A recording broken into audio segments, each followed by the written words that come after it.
यौम तशक्कुर मार्का हक के हवाले से कैप्टन कर्नल शेर खान शहीद निशान हैदर के मज़ार पर खुसूसी तकरीब का एहतमाम। तकरीब के मेहमान खुसूसी inspector general frontier corps Khyber Pakhtunkhwa north major general Anjum Riaz ने चीफ ऑफ आर्मी स्टाफ की जानिब से शहीद की कब्र पर फूल रखे, फातिहा खानी की और शहीद की अजीम कुर्बानी पर सल्यूट पेश किया।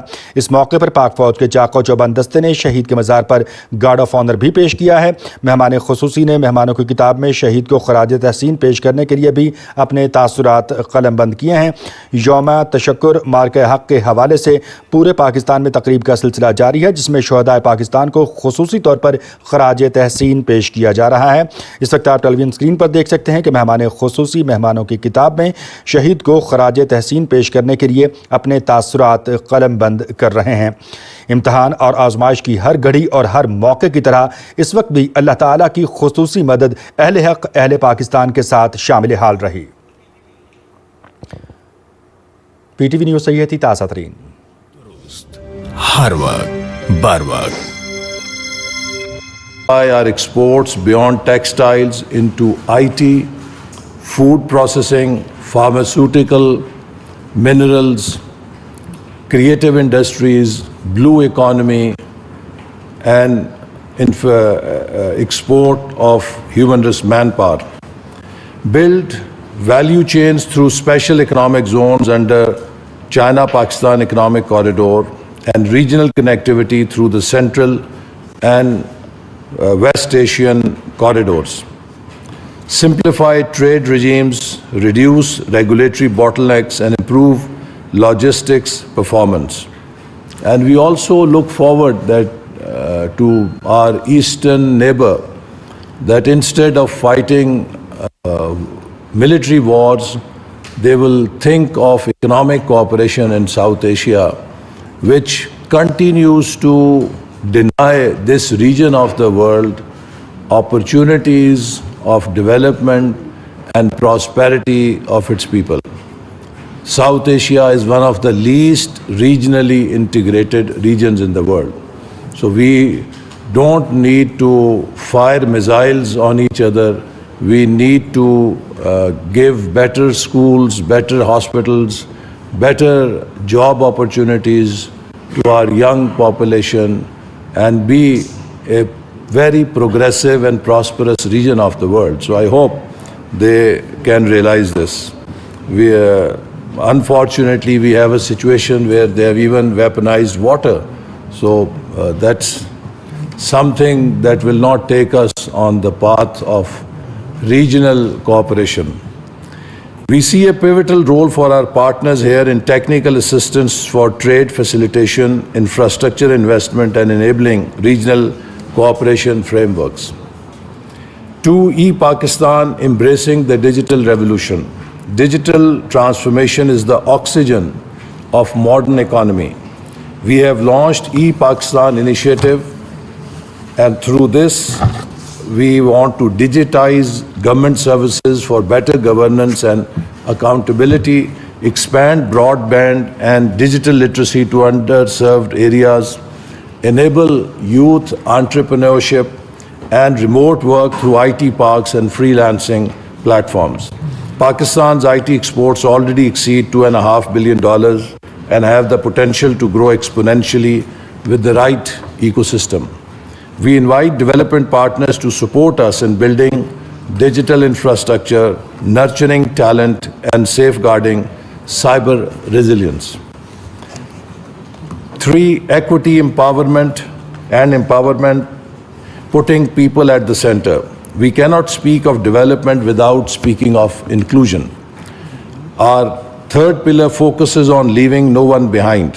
We are scaling up investments in health, education, nutrition, and skills development, promoting gender equity through women's economic empowerment programs, launching regional inclusion initiatives in Balochistan, GB, and newly merged districts of KP. Pakistan has also declared a national education emergency, recognizing that no country can compete in the 21st century with 23 million children out of school. We seek support for innovative education delivery models, learning assessments, and public-private partnerships in schooling and skills development. 4, environment, food and water security, building climate resilience. As one of the most climate vulnerable countries, Pakistan cannot afford to ignore the existential threat of environmental degradation.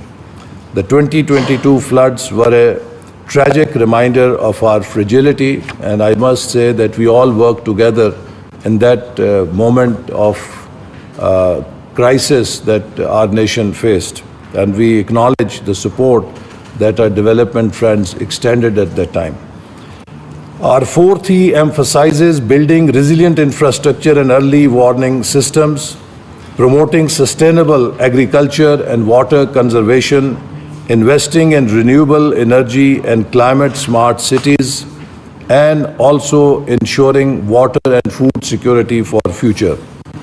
We are implementing our national adaptation plan and pursuing nature-based solutions to protect lives, livelihoods, and ecosystem.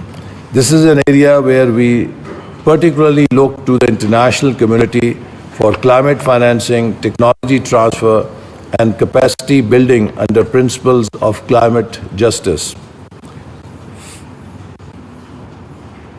5, energy and infrastructure powering the future. Pakistan's economy cannot grow without reliable, affordable, and sustainable energy. Under this pillar, we are focusing on expanding clean energy generation, especially hydro, solar, and wind, reducing circular debt through reforms in power sector, promoting infrastructure that connects rural to urban, farm to market, and Pakistan to the region.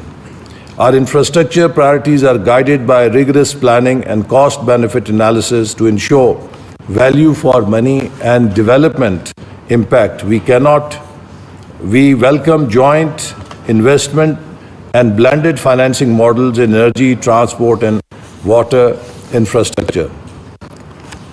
Ladies and gentlemen, beyond setting priorities, we are committed to governing better. Our planning ministry is being transformed into a high-performance organization with an emphasis on evidence-based policy making, integrated planning, monitoring and evaluation, and institutional accountability.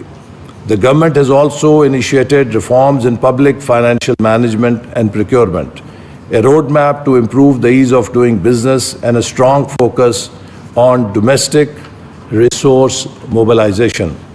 We know that development is not about more plans, it is about better execution. We are embedding implementation discipline at every level. Our greatest resource is not oil, gas, or minerals. It is our young people. To harness this demographic dividend, we have launched the Pakistan Innovation Fund, the Skills for All strategy, and are working on a national human capital development agenda with international development partners. We want to empower our youth with education, skills, and opportunities so they can become entrepreneurs, leaders, and change makers. We invite your support in this mission.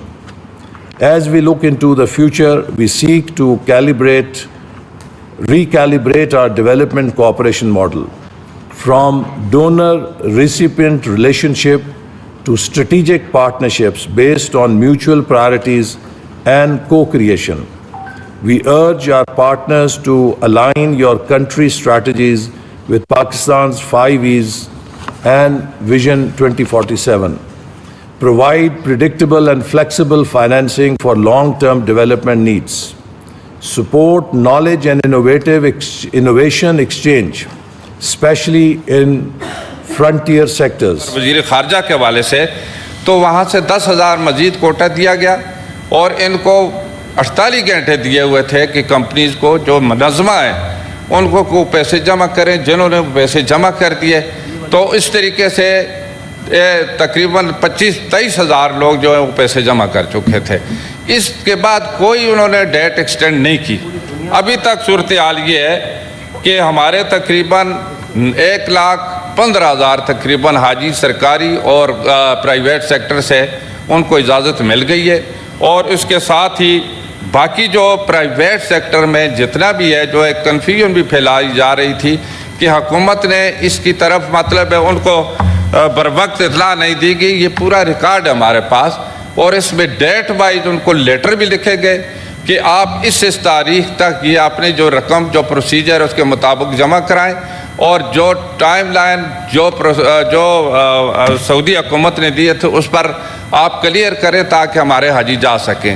اس سلسلے میں حکومت نے بڑی کوشش کی ہے، بلکہ میں 2 دفعہ خود گیا ہوں. کل ہی میں واپس آیا ہوں اور میں نے اپنے ڈی جی سے دوبارہ خط لکھایا اور ایک اپیل کی صورت میں خط لکھایا ہے کہ آپ مہربانی کر کے ہمارے تقریباً 65,000 حاجی ابھی جو رہتے ہیں ان کو اجازت دے دیں تاکہ پیسے ان کے جمع آئیں اور وہ وہاں پر پورٹل کھول دیں اور یہ کلیئر ہو سکیں.